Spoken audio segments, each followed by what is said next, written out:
Louvado seja nosso Senhor Jesus Cristo. Nós vamos trabalhar o terceiro abecedário espiritual de Francisco de Osuna.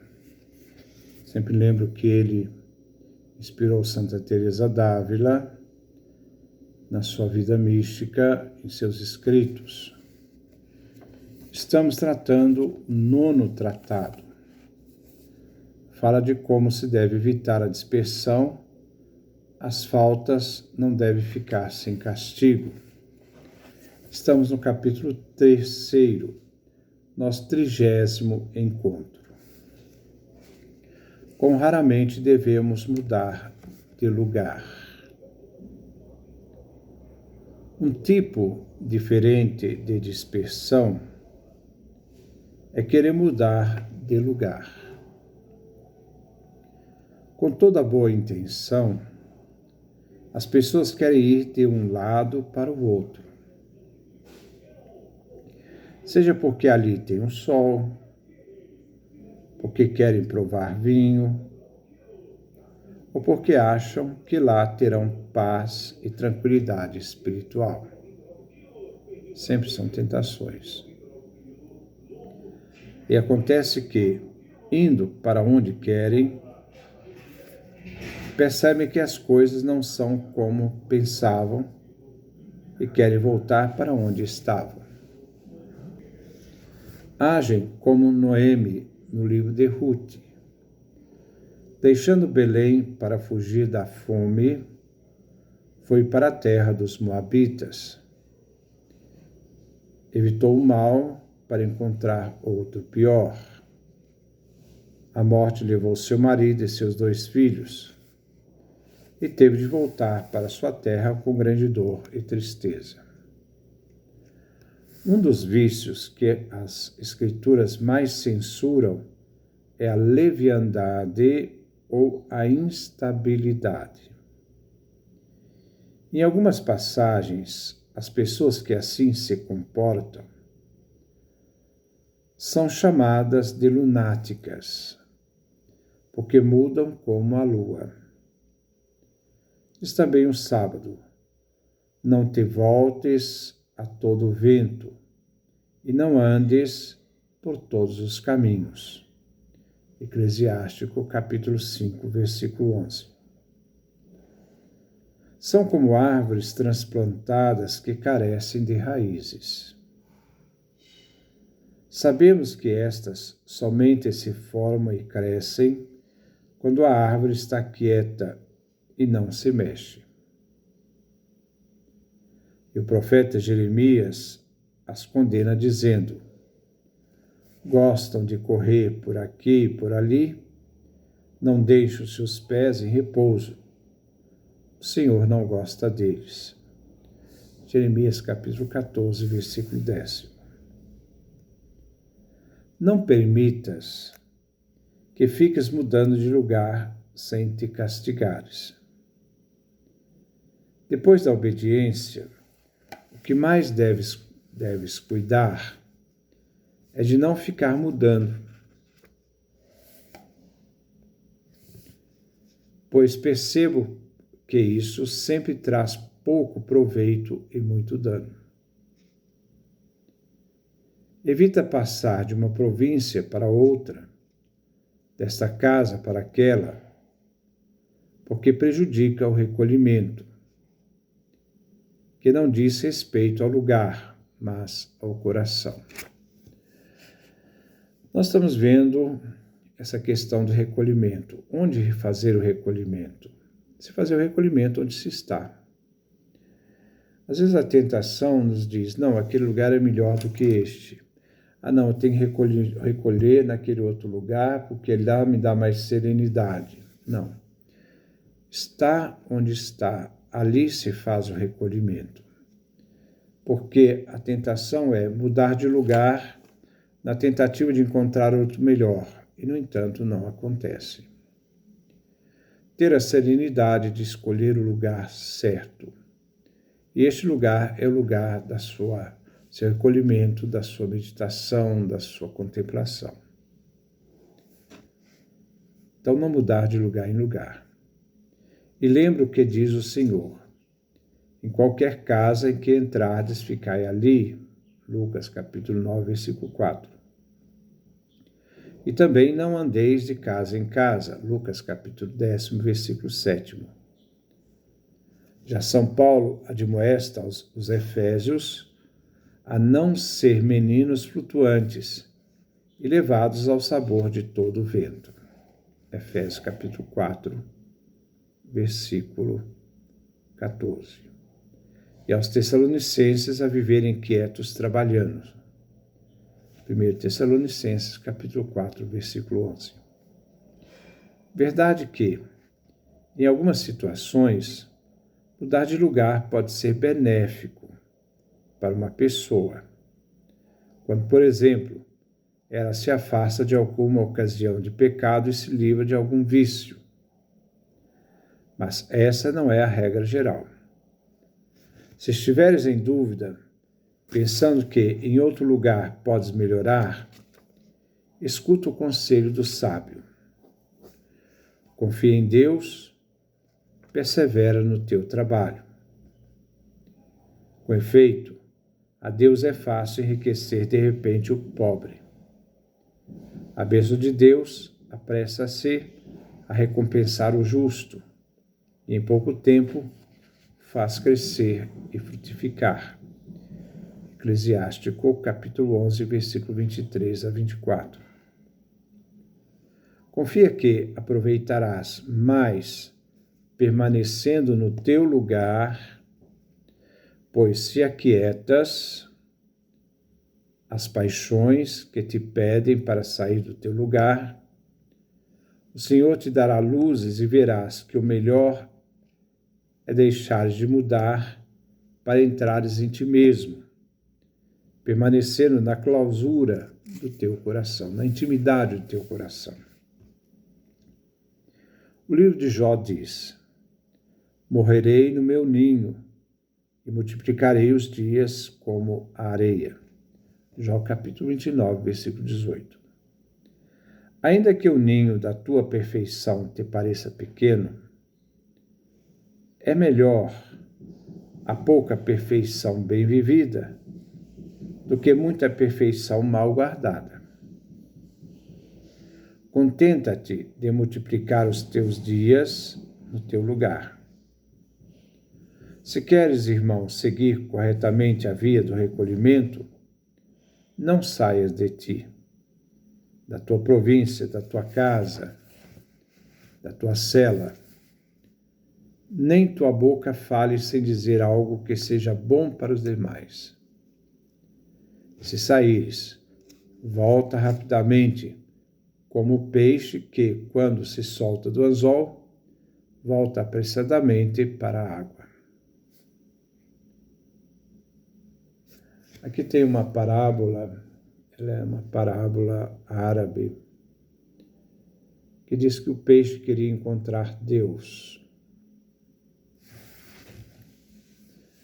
Ele então saiu pelos oceanos à procura de Deus.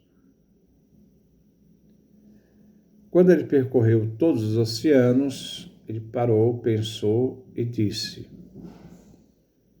eu procuro a Deus em tantos os lugares, mas Deus está presente em mim. O que eu procuro fora é aquele que eu encontro dentro. Então, muitas vezes nós estamos procurando fora aquilo que nós vamos encontrar dentro no nosso recolhimento, na nossa intimidade com Deus. Capítulo 4. Quão excelente é a cela, se nela te recolhes. Não receis estar em tua cela por amor ao Senhor, pois Ele, por amor a ti, esteve na cruz até a morte. Se a cela te parece áspera e desagradável, pensa que muitos estão em uma prisão escura, no purgatório ou no inferno. E pode ser que tenham menos pecados que tu tens agora. Porém, se cuidas de permanecer em tua cela, vendo-a como uma prisão de amor, te livrarás de muitas penas temporais e eternas. Por força do costume, amarás a tua cela.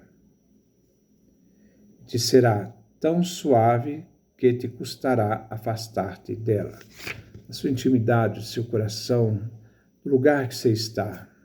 Né? Mas antes que isso ocorra, tens de passar muito tempo nela, nem que seja para que te habitues. O varão recolhido deve ser, pois, como a arca de Deus, que nunca saía do interior do templo. E quando a arca era carregada pelo deserto, era envolvida com 3 cobertas para estar mais recolhida. Isso sem falar do ouro que a recobria por todos os lados. Assim, não basta recolhimento interior, mas é necessário também o exterior. Um lugar recolhido, que te ajude a entrar em ti mesmo, onde, como diz o livro da sabedoria, recolhido em minha casa, repousarei junto dela, porque a sua convivência não tem nada desagradável e sua intimidade nada de fastidioso. Ela traz consigo, pelo contrário, contentamento e alegria. Sabedoria 8:16. Jesus mesmo diz: o reino de Deus está em vós. Então, não adianta buscar fora aquilo que nós encontramos dentro. Estar onde devemos estar.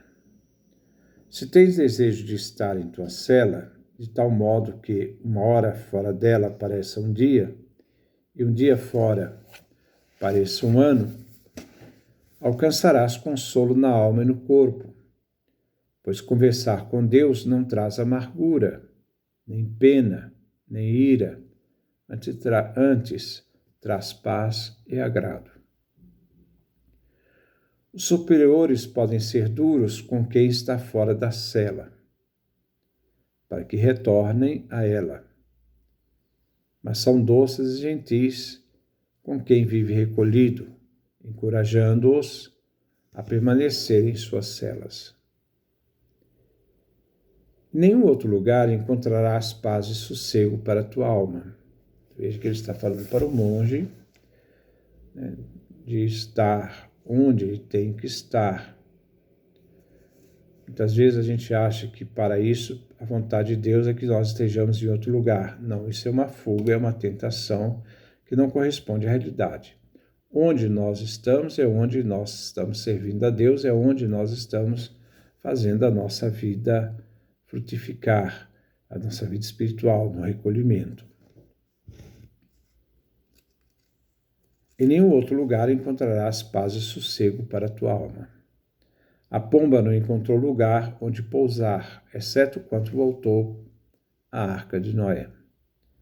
Perdes tempo procurando fora o que somente acharás dentro. Entre o clero é tido por melhor aquele que mais tempo fica na igreja. Entre os religiosos, o que mais fica na sua cela. Entre os leigos, o que menos sai de sua casa. Caro irmão, na cela estás como navio seguro, que navega rumo ao porto da vida eterna. Estás na arca de Noé, que sobe muito alto até o monte da grande perfeição. Estás em fortaleza guarnecida de armas, que são os exercícios espirituais, com os quais lutas e vences o demônio.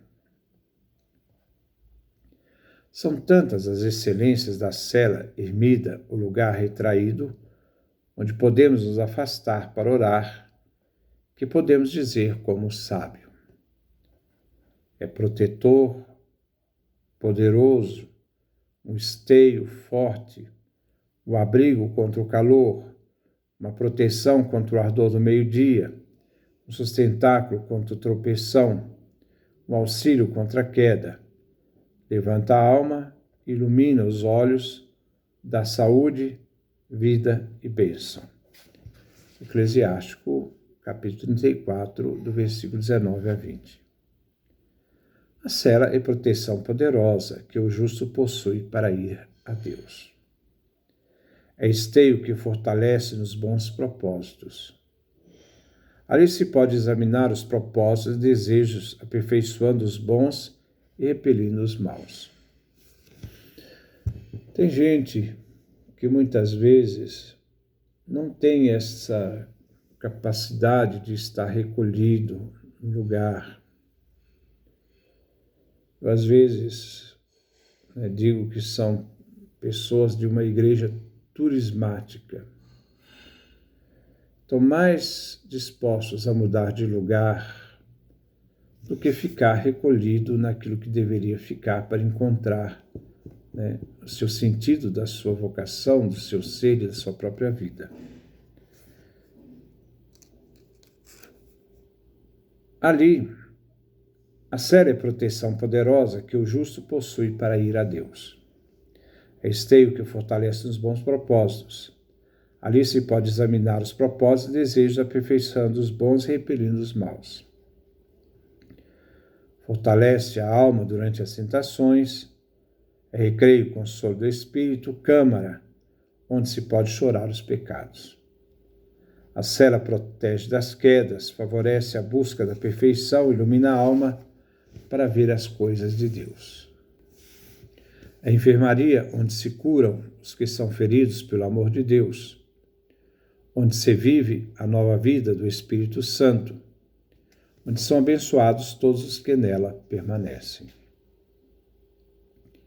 Acerca dessas considerações, São Bernardo comenta, São Bernardo de Claraval: não se pode firmar o ânimo em alguma coisa, se antes o corpo não assenta em um lugar. Quem tenta fugir dos estados de ânimo, mudando de um lugar para o outro, tenta fugir da própria sombra. Muda o lugar, mas não o ânimo, pois todos os lugares levam a si próprio. Deve-se ter presente também que, além de não melhorar, pode ainda piorar, como acontece com alguém doente que sofre mais quando transfere de um recinto para o outro. E João Gerson aconselha o religioso a não sair em hipótese alguma do seu mosteiro, pode ser do nosso interior, para ir morar em outra casa, e que não deve temer cair em algum pecado por ficar no mesmo lugar, pois não há razão para isso. O demônio usa de muita astúcia e destreza para distrair os que se recolhem. São várias tentações, insinuações, que muitas vezes fazem a gente perder o nosso equilíbrio. E ver que muitas vezes essas tentações vêm de pensamentos ilusórios, não reais. Busca 1000 ocasiões para incutir desassossegos e medos. Contra isso, cuida de não sair de ti mesmo, sem dar pasto para preocupações. Se são inevitáveis, procura despachá-las logo, sem vacilar, dizendo a ti mesmo: este assunto pode se resolver ou pode dar errado. Seja como Deus quiser, mas não vou me preocupar ou sofrer desde já. Porque tem gente que sofre por antecipação. Seus pensamentos fazem sofrer uma realidade que muitas vezes não é real. Procure ter um horário no dia para resolver os assuntos, evitando perder o recolhimento a todo momento. Terás assim horas para folgar o espírito e provar quão suave é o Senhor. Depois nós vamos dar continuidade. Que Deus nos dê a sua graça, a sua bênção, sua face resplandeça sobre nós.